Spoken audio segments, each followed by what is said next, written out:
राम राम मित्रों। मेरा Facebook page और यूट्यूब चैनल कुंदन डारा पे आपका बहुत बहुत हार्दिक स्वागत और हार्दिक अभिनंदन है। मित्रों, आज का जो हम श्रवण है वो भगवान गणेश के बारे में करेंगे।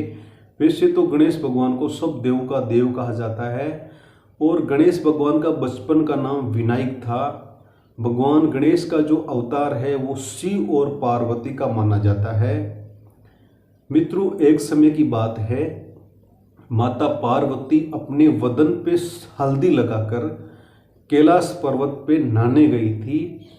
नहाने के बाद में कुछ हल्दी बच गई थी। कुछ हल्दी का माता पार्वती ने इंसान का स्वरूप बनाया, उसमें प्राण डाल दिए और अपना बेटा स्वीकार कर लिया, जिसका नाम गणेश रखा। कुछ समय पश्चात में भगवान गणेश को महल के मुख्य दरवाजे पे खड़ा कर दिया और गणेश जी को यह आदेश दे दिया कि बेटा, मैं अंदर नहा रही हूँ, किसी को अंदर मत आने देना। तो भगवान गणेश ने यह आदेश स्वीकार कर लिया और मुख्य दरवाजे पे खड़े हो गए। कुछ समय पश्चात में वहाँ पे भगवान शिव का आना हुआ। भगवान शिव जैसे ही अंदर जाने लगे तो गणेश जी ने रोक दिया, बोले आप अंदर नहीं जा सकते, ये मेरी माता का आदेश है और मैं उनकी पालना कर रहा हूँ। तो फिर वहाँ पे काफ़ी बहस शुरू हो गई और ब्रह्मांड के सारे देवता इकट्ठे हो गए और बहुत बड़ा युद्ध हो गया। युद्ध के अंदर भगवान शिव की त्रिशूल से गणेश महाराज का सर कट गया। गणेश महाराज का जैसे ही सर कट के धरती पे पड़ा तो महाराज चिल्लाने की आवाज़ आई। वो चिल्लाने की आवाज़ है माता पार्वती के कानों में पड़ी और जैसे ही माता पार्वती के वो चिल्लाने की आवाज़ कानों में पड़ी तो माता पार्वती ने यह पहचान लिया कि ये तो गणेश की आवाज़ है और कुछ न कुछ ऐसी घटना हुई है, इसीलिए गणेश है वो चिल्ला रहा है। तो माता पार्वती दौड़कर महल के बाहर आई। बाहर देखा तो सब देवता वहाँ पे युद्ध कर रहे थे और भगवान गणेश का है वो सिर काट दिया था।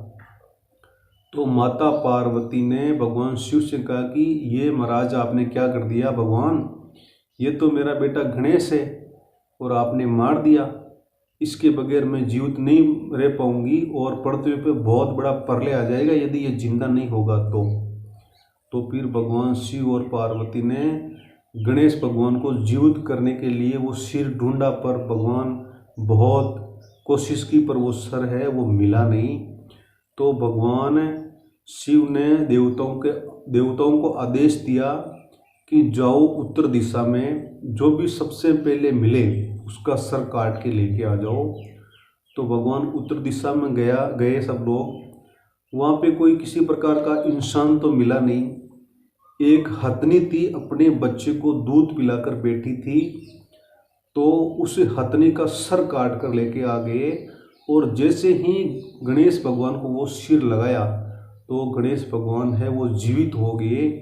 इसीलिए गणेश भगवान का जो सर है वो हाथी का है। और जैसे ही भगवान गणेश जीवित हुए तो माता पार्वती ने भगवान गणेश को गले से लगाया और सब देवताओं को एक श्राप दिया कि आज के बाद में जितने भी पृथ्वी पे देवता है 36 करोड़, वो बांझ के बांझ रह जाएंगे, किसी प्रकार की कोई संतान नहीं होगी।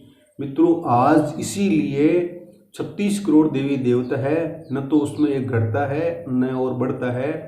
और माता पार्वती ने एक श्राप और दिया था कि हिंदू संस्कृति में पृथ्वी में किसी भी देवता की पूजा होगी तो सबसे पहले भगवान गणेश की भी पूजा होगी। इसीलिए सबसे पहले आज भी गणेश भगवान को सबसे पहले पूजा जाता है। गणेश भगवान की शादी भी हुई थी। गणेश भगवान के 2 पत्नियां थी, एक का नाम रिद्धि था, दूसरे का नाम सिद्धि था। भगवान गणेश के 2 पुत्र भी थे, जिनका नाम, एक का नाम शुभ रखा गया, एक का नाम लाभ रखा गया। और मारवाड़ी भाषा में एक भजन भी गाया जाता है, वो बहुत ही प्रसिद्ध और प्रचलित है। और किसी भी देवताओं को मनाया जाता है तो सबसे पहले ये भजन गा के भगवान गणेश को मनाया जाता है, जो इस प्रकार गाया जाता है। जी मैं थन शिवेरु गजानन देवा, थी वचनारा पालनिहारा जियो। सरस्वती मैया शारदन शिवेरु, ते खोलो मेरे हीरे देरा परदा जियो। मैं थन शिवरु मारा गणपत देवा, ते भूलन परिदा खोलो जीवो। मैं थन शिवरु गजानन देवा, मैं थन शिवरु गजानन देवा, ते वचनारा पालनिहारा जीवो। मैं थन शिवरु गजानन देवा। राम राम सा ऐसा करके भगवान गणेश की कथा का समापन हुआ। जय गणेश जी महाराज। राम राम जी।